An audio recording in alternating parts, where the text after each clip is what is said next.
My name is Sheridan Sparkman, and I'm telling my quilt story today at the Community Quilt Day in Hazard, Kentucky. Today is May 27th, 2023. Actually, I don't know how old this quilt top is, but I just found it last year. So it's one of those things where you find it in an attic or in a home and nobody knows anything about it. But I do know that my grandmother and her oldest daughter, Ella, uh, my grandmother's name was Cora Noble, and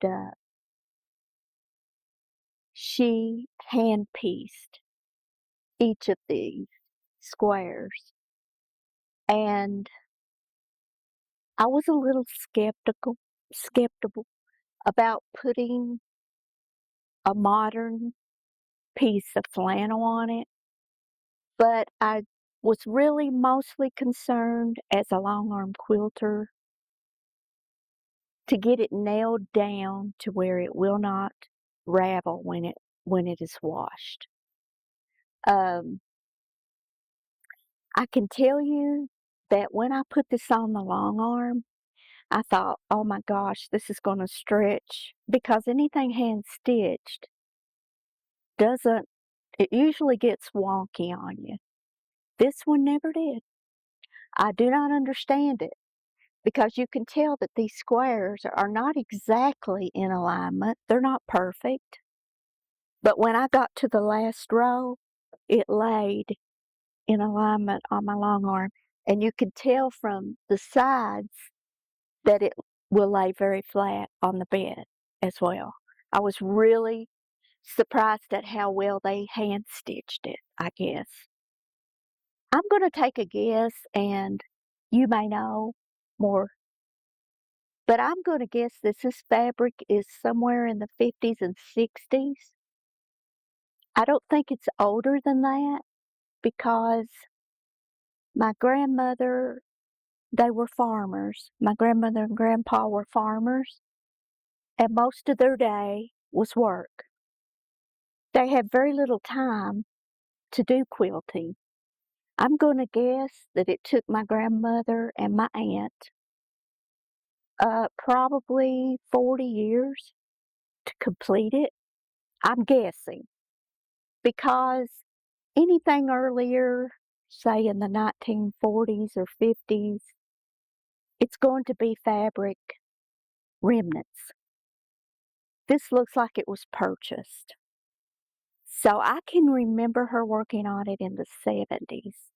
And I do notice that some of the red where she ran out and went back probably to Rose Brothers uh, Hardware in Jackson, that she got another red that was slightly different.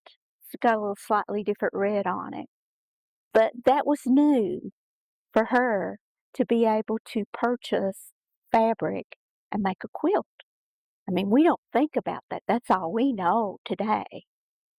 But at a certain time in history, they used remnants of clothes, feed sacks, whatever they had.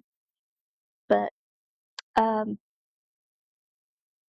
also, what I wanted to say about it is when I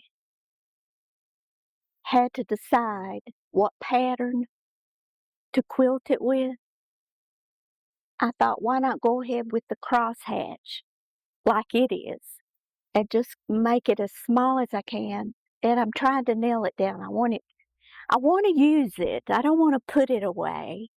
I don't want to put it in the closet. I want to use it. So as I was doing that and going all the way through, I still was concerned about certain areas that just wasn't, over time just wasn't sewn quite as good as in other words, I thought when I washed it, it would probably ravel.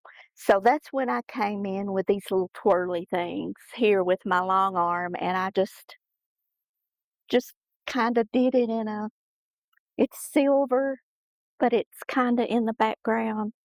but it just kinda nails down that weak point in that quilt so that I don't worry about it if I decide to use it.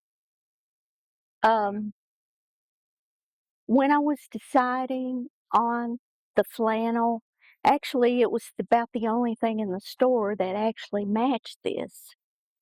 And if you'll notice, the back is 2 different reds.